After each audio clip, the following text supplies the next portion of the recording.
Welcome to the Beyond Divorce Embracing Change podcast. My name is Michael Flores, and I will be your host while we explore the complex journey of divorce with empathy, insight, and practical knowledge. Whether you're contemplating separation, in a divorce, or looking for support post-divorce, our episodes provide expert guidance, stories, and strategies to help you through every step of the process. We are actual therapists, helping clients who sit on our couches every day through their difficulties of divorce. You are not alone. Join us as we delve in and find solutions that give you hope again. We're glad you're here. This podcast is not intended to replace legal or personal help. This podcast is for informational purposes only.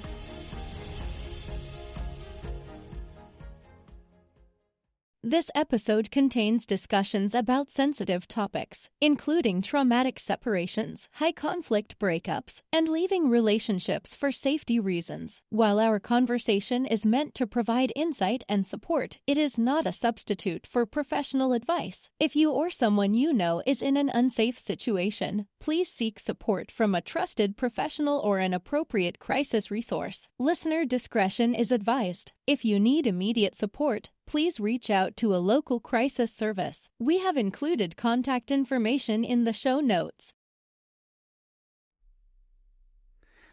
Well, welcome back, everyone, to this episode.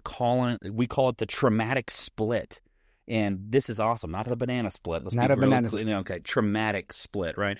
So I actually am so excited to have Jorge Gama back on the podcast.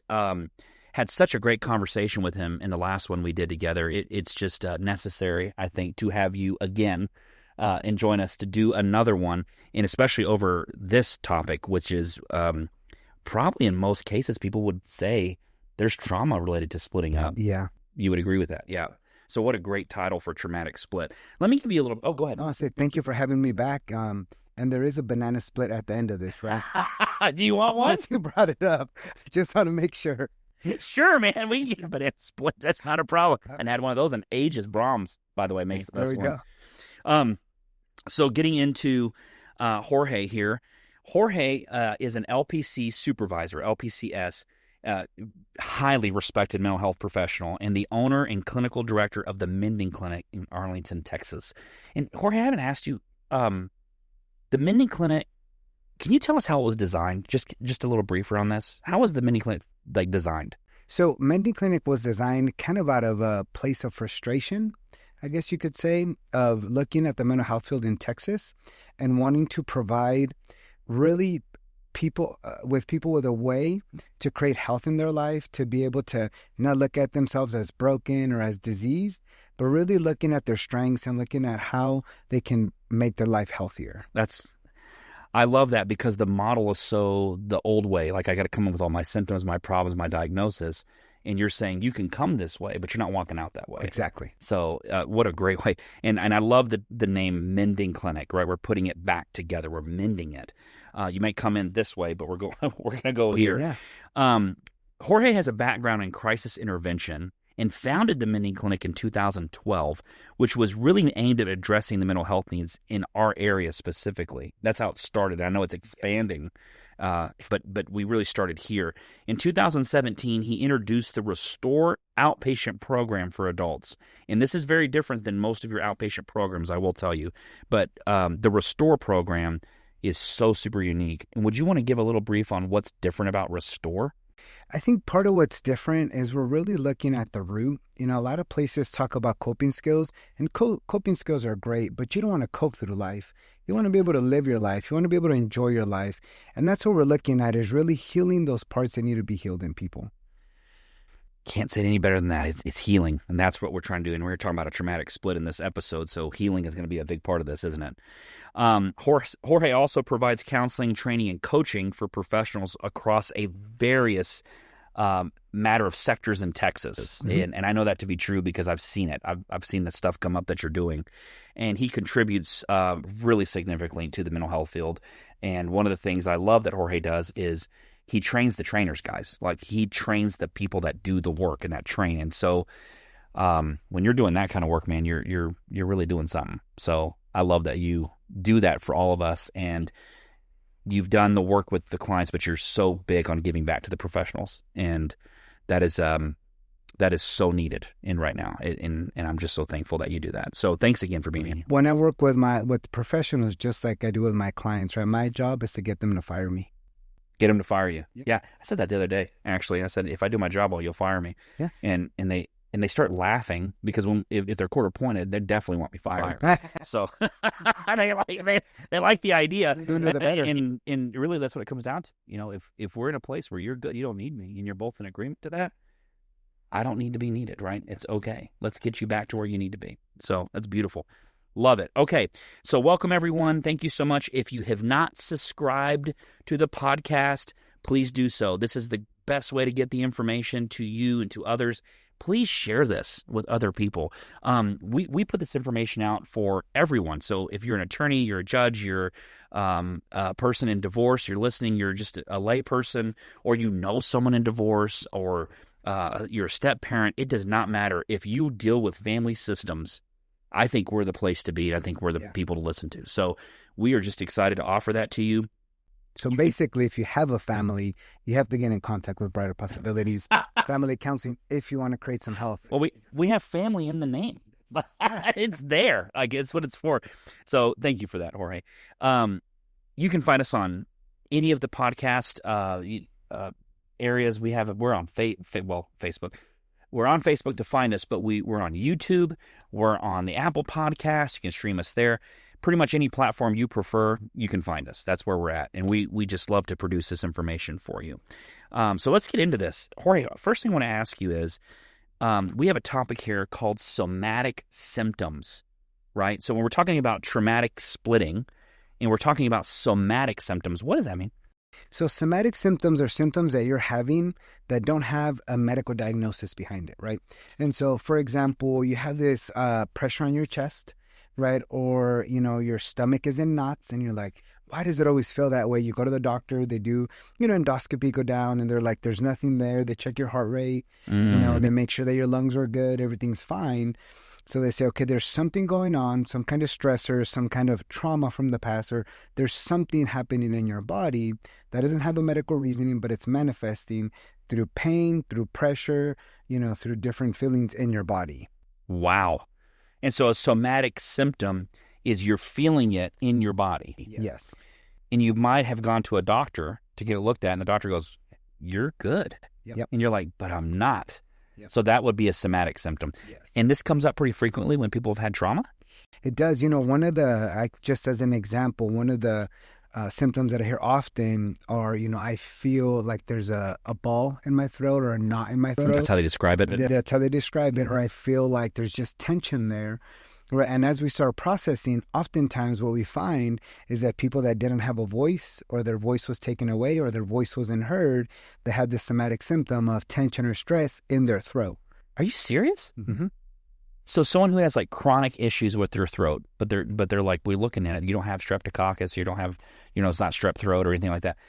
You're telling me that they can experience issues in their vocal regions as a stressor to, I don't have a voice. Yeah. How does that happen? Well, so what happens is our body, it's, if you think our body and our brain, it's like a phone, right? The phone has a certain amount of memory. And as the memory gets full, the apps start going slower, right? The phone calls may not come in, text messages may not go out. You get online and you're not able to search as fast until you go in and you erase some of that memory to open it up for the process to be faster.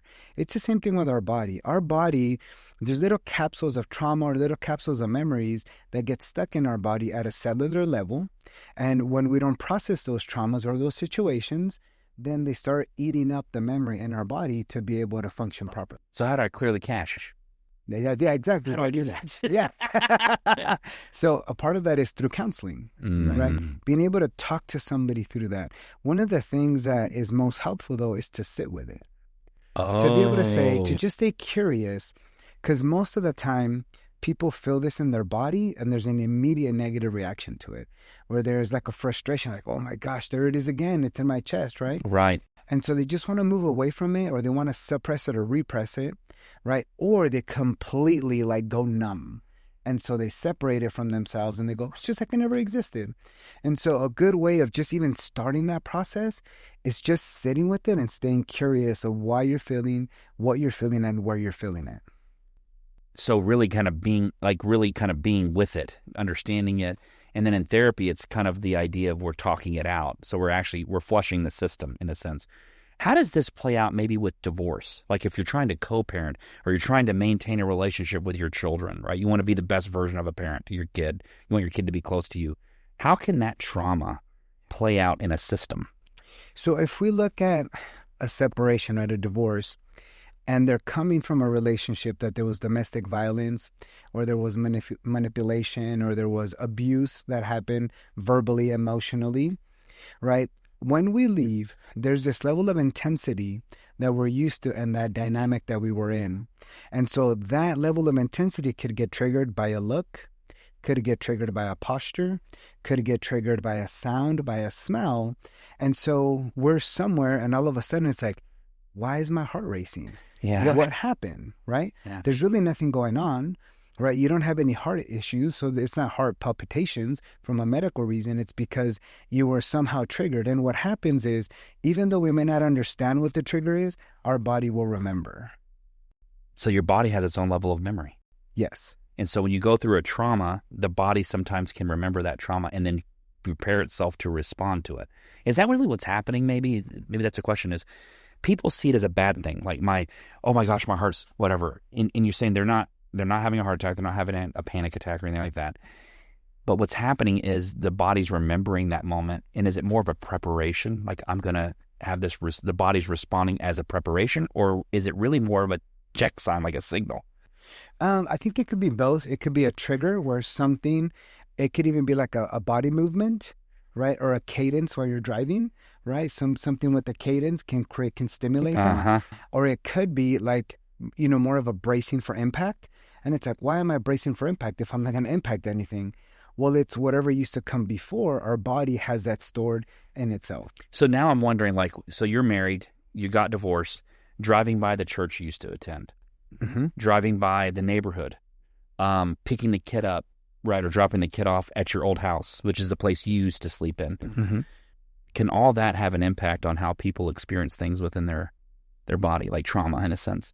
Yeah. So you make a certain turn and I'm like 3 turns away from the house, right? So then you start feeling the elephant on the chest, right? Maybe it's like, oh, why do I have this neck pain? Why did this start all of a sudden, right? And then you get there. They were a pain in my neck. Could be. Dumb joke. I'm sorry. The body's talking, right? Yes. Body. Right. I don't have a voice. They're a pain in my neck. Yeah. It's all right here. Yeah. Well, and here's the thing. It's kind of interesting because I have worked with clients. If we kind of look at a trauma to the body and then I'll relate it back to a traumatic split. Right. As I have had clients that have had surgery that remember certain parts of the surgery while we're processing. And they're like, oh, how could I remember that if I was out? Right. With anesthesia, I was completely knocked out. I didn't wake up till several hours after that. Like, how can I remember certain parts? Well, it's not always like remembering with the surgeon with the scalpel in his hand, but the beeping that's going on in the room, right? The door opening and closing, sometimes conversations that happen, right? People remember that, but that's because even though, right, you're under anesthesia, the body is still remembering. And so if you are in a relationship where the only way you've survived it is to numb yourself, it's like you were under anesthesia in that relationship to be able to survive it. And then when you leave, all that is still stored in the body. Our bodies are so well designed. And I don't believe, and let me just say this, I believe God built us in the most perfect way possible. So we're not built with mistakes, in my opinion. Right. And so if our body does this, has this ability to remember these kinds of things, what do you suppose that was designed for? Like, how do we use that in a healthy way? So, if we look at dissociation, right, or depersonalization, derealization. Please tell them what that means. So what we're looking at, these are just fancy words to say, I don't want to deal with it. Right? And our brain is so developed that we can almost like split ourselves and go numb and just kind of exist in our life to be able to survive. So if you feel like you're existing in your life, there's probably some level of disassociation that's happening. And so what happens is as we start the process of counseling, right, with somebody that's had a lot of abuse or a lot of trauma, it's like a coming back to their body. And so what happens is they feel more centered, they feel more present, and you could see it in people's eyes. When they're talking to you, it's almost like they're looking past you or they're in conversation, but they're not all there. Once they start listening to their body and respecting their body and paying attention to their body, then they come back into their body and they're more present in the moment.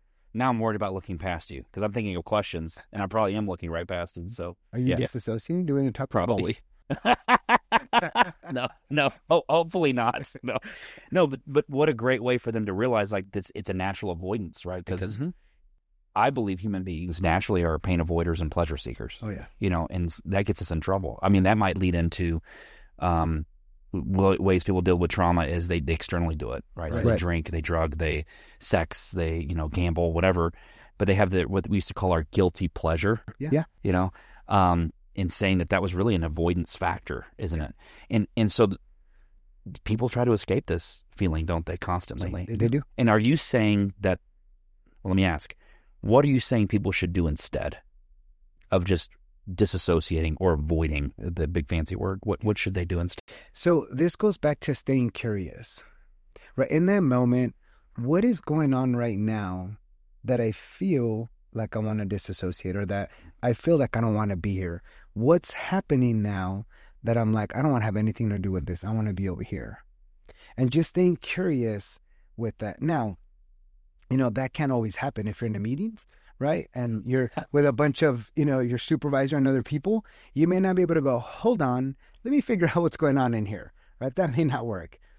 But what you can do is you can take note of what you're feeling and be aware of it because it will come up again. Sometimes we get so used to it that we don't even realize when it comes. Do you suppose keeping track of where we are in the moment when that happens is important? Like if we're in the business meeting, if I'm turning the corner, I'm 3 turns away from the turn, as you said earlier, and I notice this feeling in my neck or my heart or whatever, should we be more aware of where we are in the moment when it happens? Yes. Okay. And ask that question, what is it about this moment that is making me feel this way or react this way? Just a nugget for everyone. I've learned that solution-oriented questions always begin with what and how. I don't know if you've noticed that. There's a pattern there. It's like, what is driving this, right? That brings you to a solution. Yeah. How did this happen, right? That puts you in the curious state, which means there's learning behind it. So solution-orienting is more based on what and how. So those are great questions. Is there any other questions that we should ask ourselves when we experience, these strong emotions, pain in the necks, things like that? Yeah. Well, I think really being able to understand yourself in that moment. And if you can, maybe it's not the right time in that moment, but later, sit with it and say, okay, where have I felt this before? Right. Or when did this start? That'll give you the beginning root of when this started. Yeah. Do you suppose during traumatic splits, people are afraid to find themselves? They're afraid of what they're going to find when they look into themselves. Yes. Yeah. Because it seems to be, you notice as therapists, we've learned that the common pattern is start with you. Like look within yourself. It's okay. That's how you're going to get out of whatever you want out of, right? That's how you get out of anxiety, depression. Go in, right? Don't go out, go in. But so many people seem afraid to do that. Yeah. What's that about? And so initially, right, when I start counseling clients that are coming from a traumatic relationship, there is a level of they need to be heard because they didn't have a voice or because they were not validated. Mm-hmm. So in the beginning, there is some level of letting them blame the other person or point the finger. But at some point, we do have to change it and go, okay, what about you? What's going on with you? There's got to be a shift. What's going on with you that you said it was okay to be treated that way?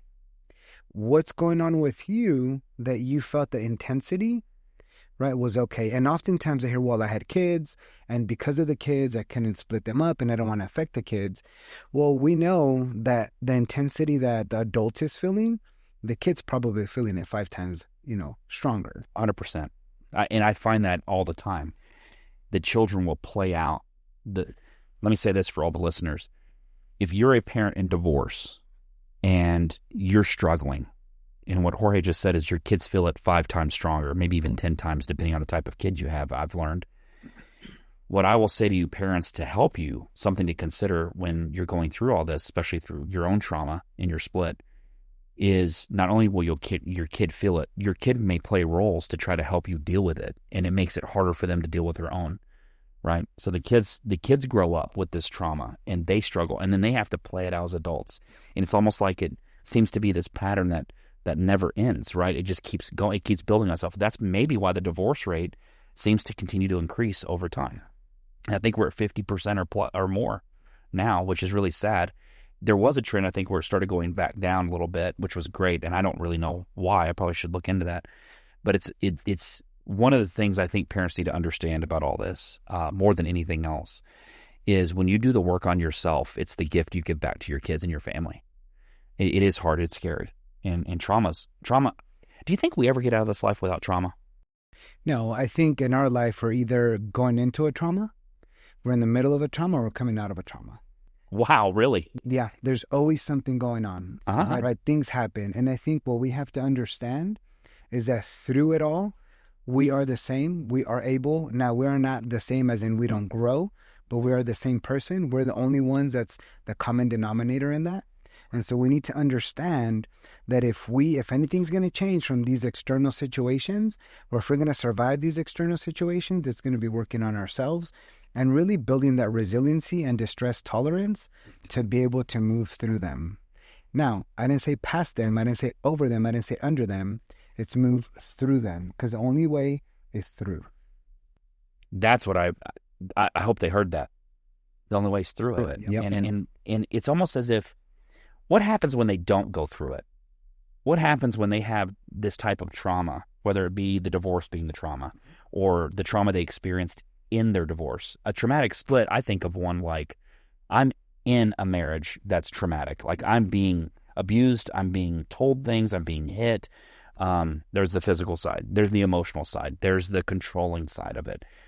But when a person's in it like that and they don't do that work, they don't take that step to go through it, what could happen? Well, and I think what happens when someone is in a marriage or any relationship that is extremely abusive, right? There's always controlling that's right next to the abuse. There's, this deception that's right next to the abuse, right? There's lies that are right next to the abuse. And so this person is overwhelmed, right? And their body is just completely flooded to the point where they really have a hard time even making decisions day to day, right? And so they're in survival mode. And so I think what's important during that time is in the times of quiet, right? People will try to stay busy to not be alone with their thoughts. Sometimes it could be because they're having suicidal thoughts and saying, I'd rather die than continue in this relationship. Right. Sometimes it's saying, well, I need to leave them. Right. But what am I going to do? Am I going to be homeless? What's going to happen? And so a part of that is being able to stay curious with that and say, okay, so I know that I'm on this earth for a reason. I know that God has put me here for a reason. Right. And I'm still here. I'm still alive. I still have heartbeat. Yeah. Right. What's the first initial step that I have to do to be able to change this relationship? Well, one layer I've actually seen too is some people will actually stay in the relationship because they feel that's the best way to protect the children. Like, if I separate or leave, then if the kid has to go over there and see them, I can't be there to protect them. And so you have this rescuer role, right, that parents sometimes can play. It's so hard to navigate, isn't it? It is. Yeah. So to minimize the impact of the trauma they've experienced, or ways to kind of deal with all this going on, what should they consider? So considering, number one, what should they be courageous to do? Number two, and what do they need to remember along the way? So this is like a 3-part question. I'm sorry. my brain. You might have to ask them again. Consider. So let me write it down. What do we need to consider? I forgot the second one already. And then remember along the way was the last one. And then I think in the middle was kind of what should we be doing? Like, what should we have the courage to do? Yeah. So before I answer that question, I'll tell you a little story, just a personal story of my life. Okay. Right. So traumatic splits and domestic abuse was something that I witnessed in my house growing up. And so I saw this play out in real time as a kid. I didn't know what it was. Right. I knew it was not okay. Right. I knew that we needed different. Right. And I know that as I got older and the more aware I got and the more mature I got, I was like, Mom, you've got to get out of this situation. But she couldn't. Right. Part of it was cultural. Right. Part of it was her own insecurities. Part of it, truthfully, was that this is what she was used to. That was her normal. Yes. And so here's what I want to say, that normal for my mom and for other people that are going through this is typically that normal existed before it was normal. And here's what I mean by that.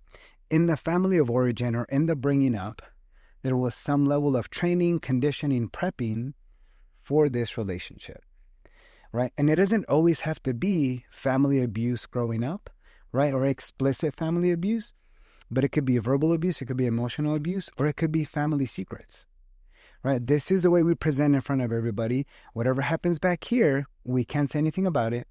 It's got to be perfect up front. And so they have these ideas of this is the way that it's supposed to look. This is the way that it's supposed to be, to the point that they'll say, I'll defend him or her, right? So outside of this house, they don't see it, right? They can't tell. So they end up creating their own level of family secrets. And this goes back to what you're talking about, is so now the kids, the next generation, is trained into having family secrets, into protecting, what's going on in the house, right? And so when we look at creating a shift, I do believe that parents look at it and say, well, we really need to stay together so I can keep them safe.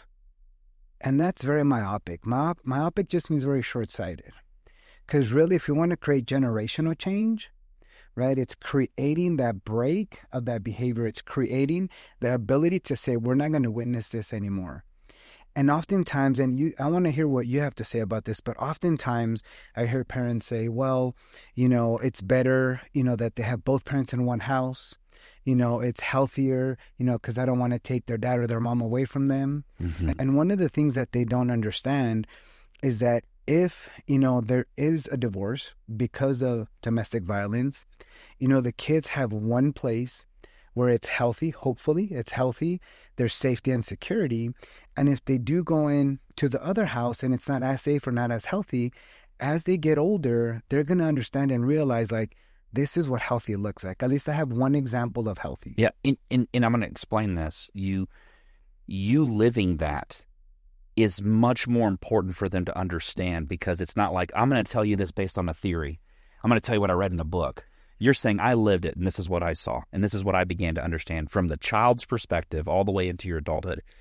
And I will tell you, I've done this with clients, is I have quarters. Typically, I usually have a couple quarters in my office, and I don't usually have them, which is really weird. And always when I need a quarter, I open the drawer, there's a quarter in there. I'm not saying it's miraculously in there. It's somehow there's a quarter ends up in there. I'll probably throw change in there and don't realize it. However, this has come up more than once. Client comes in and explains exactly what you said. Their fear of the traumatic experience in one household, they create that version of another household. The reason we use a quarter is my father did this with me. I was really stuck between two stories. I was being told two different things. And I'll tell you what it was my mother's death. I had questions about my mother's death when I was 4, her suicide. And as a child, I was very conflicted and confused. Everyone said, do we tell them? Do we not tell them? Because I know now. They didn't really know how to approach that with me. Yeah. And my father reaches into a cup holder and he hands me a quarter and he says, here, hold this. And I said, okay. He goes, what is that? It's a quarter. And he goes, what do you notice about it? And I didn't know what he was saying to me. I didn't know. Basically, he said there's two sides to that quarter. If you find that quarter on the ground and it's on tails, is it still 25 cents? Yes. If you find it on heads, it's still 25 cents. There's two sides. He goes, in every story you hear, there's always two sides. Mm-hmm. Okay? There's always two sides. He says, but it doesn't change the value of the quarter, right? Basically, regardless of the story I'm told by either side of my mother's suicide, it doesn't change the fact that I lost my mom. Yeah. It still happened. My father said my job is to be the best version of that side of the quarter. I can't control the other side. I can't control the tails if I'm the heads. Yep. But I can be the best version of heads for you. And if I can do that, one day you'll have a choice to decide who you're going to become. Yeah. And he's right. And I got to say that once as an adult. I was told something about my father, about the horrible person he was, maybe even as a partner, as a spouse. Yeah. My response was, would you like to know what kind of father he was? Because that's the only person he was to me. I don't know him as a spouse. Yeah. I don't know him as a dating partner. I can't judge him on that. He might have been a horrible one for all I know of. But that's not who he is to me. He's my dad. Yeah. I get to decide what kind of father he is. And I tell kids this. Your parents split up and they divorce, and they may tell you horrible things about your dad or horrible things about your mom, right? It could come from both of them. But who gets to really decide what kind of mom and dad they are? Who gets to make that decision? Who gets to decide what kind of mom you have? Jorge, do you get to decide, or does your dad get to decide what kind of mom you have? I get to decide. And the kids, when the kids learn that, that's me giving them voice back. Yeah. Saying you might hear bad things about your parents from both parents, but you're ultimately the deciding factor. And to be honest with you, there's two sides to the quarter. Yeah. Anyone can tell the story two different ways. When people go through trauma and they experience something, it is real to them. Even if other people go, oh man, I wasn't like that. It wasn't that bad. That trauma to them is real. Yeah. And when you said validate, I have found in my therapeutic treatment, and I know I'm on my soapbox here, if I can just validate, I don't have to agree with them and say that happened. I don't know if it happened or not. I wasn't there. Right. However, the feelings you feel are real, regardless of whether the event happened or not. Right. To you, they're real. That makes it real. And when I can do that with them and validate it, sometimes they let me in. And when they let me in, I get to do work. And when I get to do work, I get to help them. And when I get to help them, the system changes. Yeah. Right? And that's one of my favorite parts of family systems work, is if one part of the system changes, the whole system changes. So when we have someone in a traumatic marriage or a traumatic divorce, if they're willing to make some personal changes to better themselves, they're going to change the whole system. And it may not look better from the other person's point of view because you're different now. Right. But you're providing a generational change, as you said, to your children if you have them, even for yourself. So what a beautiful thing. I feel like I'm preaching now. I feel like I preach. Am I preaching? Yeah, do I need to preach it? Preach it. Yeah. My hand needs to go up, or someone else wants to testify. Yeah. This is a hard topic. Yeah. But I'm so glad we're getting to talk about it in this way. So let's go. Can we go back to the three things? I wrote them down on purpose. Yes. Thank you. What do we need? No, it's okay. What do we need to consider when we're in a traumatic split? What should we have the courage to do? And what do we need to remember along the way? So what do we need to consider first? So now we're looking at, I'm in an abusive relationship and I need to leave. Right. Okay. So I think first and foremost is safety. Okay. Right. You have to consider safety and what's going to happen. You talking about physical, emotional, all of it? Everything. So physical, emotional, verbal, right? I mean, verbal comes in with the emotional. Yes. But safety, making sure that when you decide, you do it in a safe way. Whether it's having a go bag with some clothes, right? Having maybe some money in there, having your IDs. Something that happens often that I hear over and over is when someone's trying to leave, the Social Security cards, are missing. Driver's license or ID cards are missing. Passports are missing, right? They can't find them, right? And so making sure that there's a way for you to have that and have it with you for when you leave, right? You're creating a prisoner, basically, aren't you? Yeah. And statistically, when there is a murder of a domestic relationship, it's when they're trying to leave. That's when it escalates. When they're really going to leave, that's when the partner, there's a higher probability that something lethal could happen or something fatal could happen. And so they need a plan here. Yes. So what you need to consider if you're trying to leave a really bad relationship is you need to have a plan. Mm-hmm. You need to have items like, if I'm going to get away, I have to have food. You have to have a way to access food, shelter, clothing, and then you said have some money, have your IDs, have your main stuff, your Social Security card, your IDs, whatever. Well, and even little things that people wouldn't think about is having a burner phone, right? Because if this person is controlling, right, and they're tracking you, and now all our cell phones have GPS on them. They do. So it's not very hard to track us, right? If we're looking at an actual safety issue, then we need to take those precautions to make sure that the adult and the kids are safe. Yeah. And it is, whether it's called 911, whether it's called, a place like Safe Haven, or a place, that gives you some support. And I think one of the other things that this is kind of emotionally and mentally that has to happen is they have to understand that they're going to do whatever it takes to get out, right? Because if they're on the fence, they're going to come back, right? If they're second guessing themselves, they're going to convince themselves to come back. And so they have to be at a place where they're saying, okay, I have made the decision, and for my safety and my kids' safety, I need to get out of here. I can no longer do this.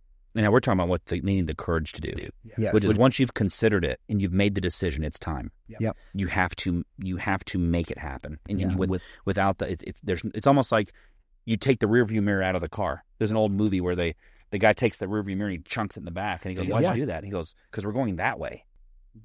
So Exactly why right. am I going to look there to look backwards if I'm going a different direction, right? So what I think it's called Raging Bull or something. It's a race thing from New York to California or whatever.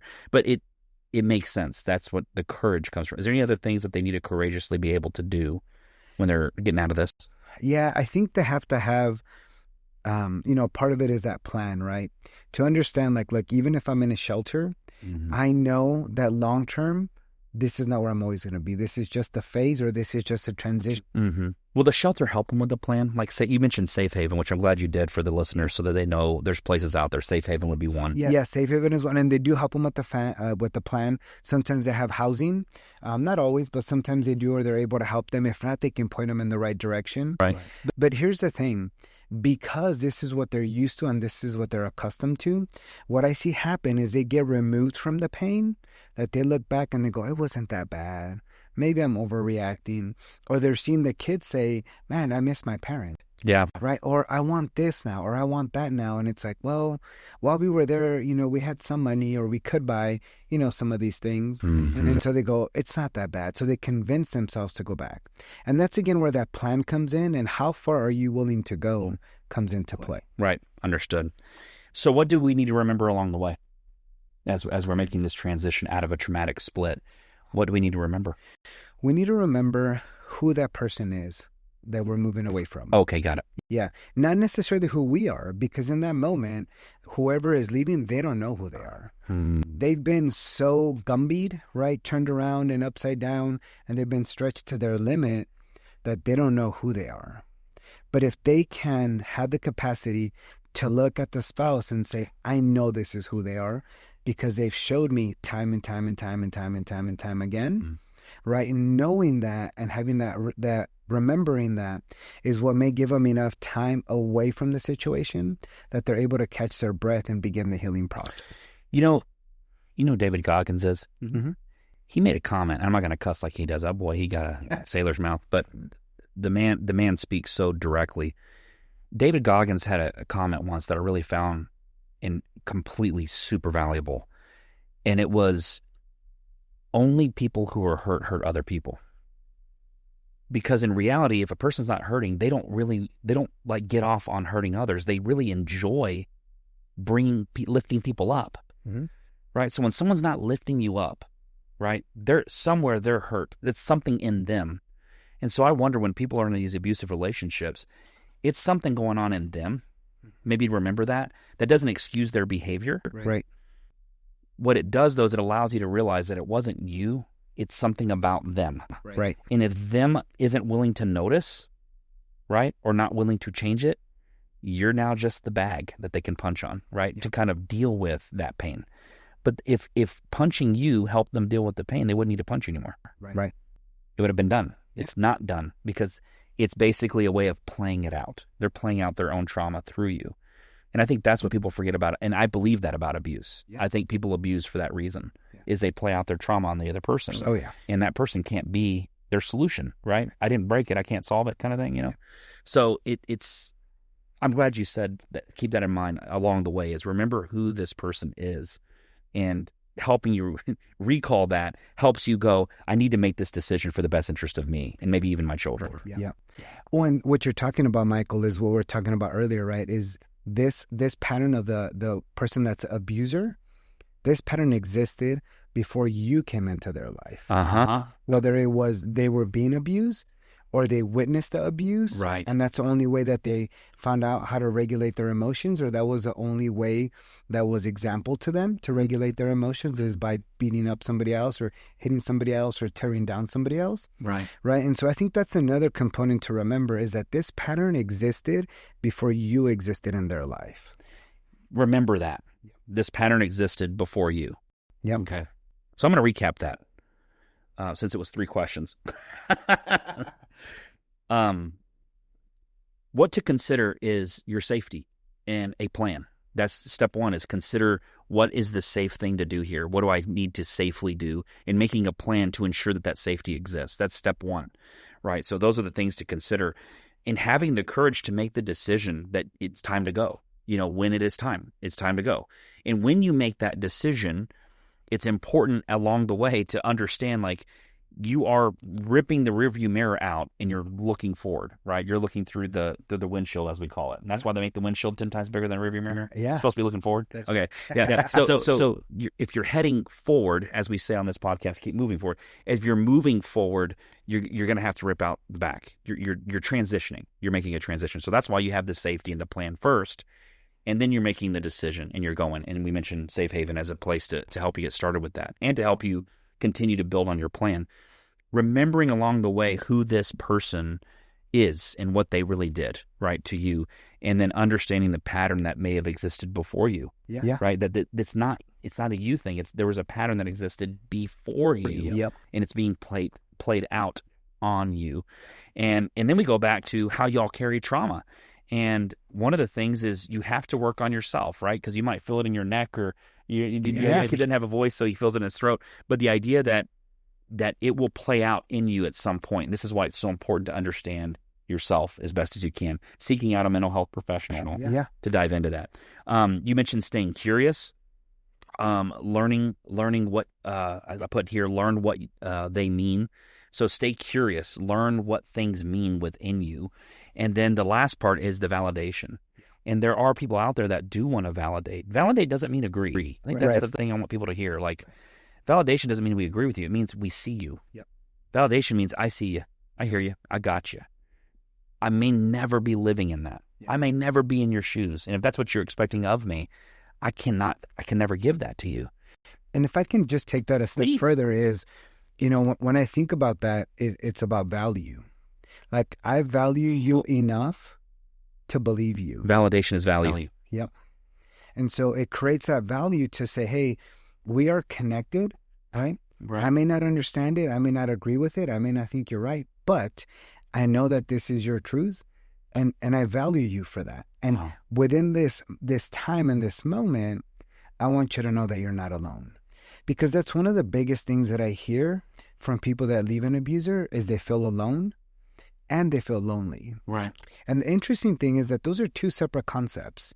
Being alone is physically alone. So right now I could feel alone, but I'm not, because you're here with me. Right.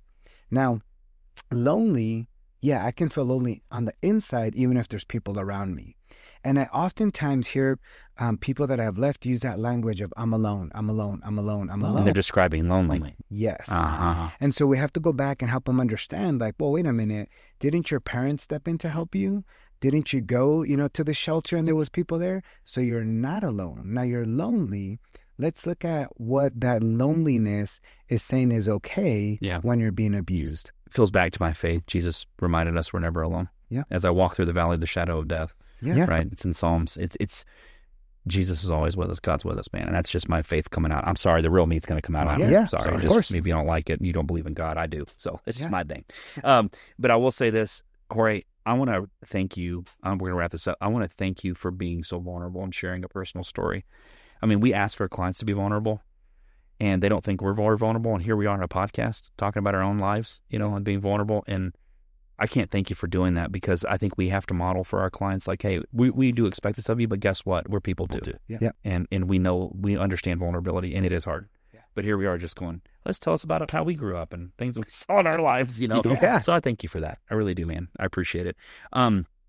Ways to find you, Jorge. People are going to hear this, and I know they're going to love what you're saying, and they're going to be like, I need more Jorge in my life. How do they find Jorge? So they can get our social handle at mendingclinic.com, or they can go to our website, mendingclinic.com, and that's MENDING clinic.com. Got it. Jorge Gama, that's you, man. Yeah. You're the guy. Love it. Thank you, everyone. And please, I've known Jorge for years, and I will tell you, I've never had a moment with Jorge that I look back and regret. I've had dinner with you. We've hung out. We've done work together. We've trained together. We have. And I can't tell you, I learned from him. When we trained together, what's fun is I sat back with my own notebook as I was listening to you talk to everyone, and I'm writing stuff down, and I'm like learning. I have notes, and it's always amazing, brother. I appreciate you being here and just being who you are, man. Well, thank you again for having me back. I appreciate it. Oh. I hope in the future I get another invite. Do you want to come back? Yeah. Okay. Well, that's probably how this can work. Yeah, that's a good way to do that. Please follow us on Instagram, Brighter Possibilities FC. If you're looking for us on Facebook, we're at Brighter Possibilities Family Counseling. We hope you find us and talk to us and send in your questions, things that we can do to just continue to support you guys. We hope this information is extremely valuable and helpful to you. We know that it can be, and we just hope that you'll continue to chime in with us. All right. Thank you so much for being here, and keep moving forward, everyone.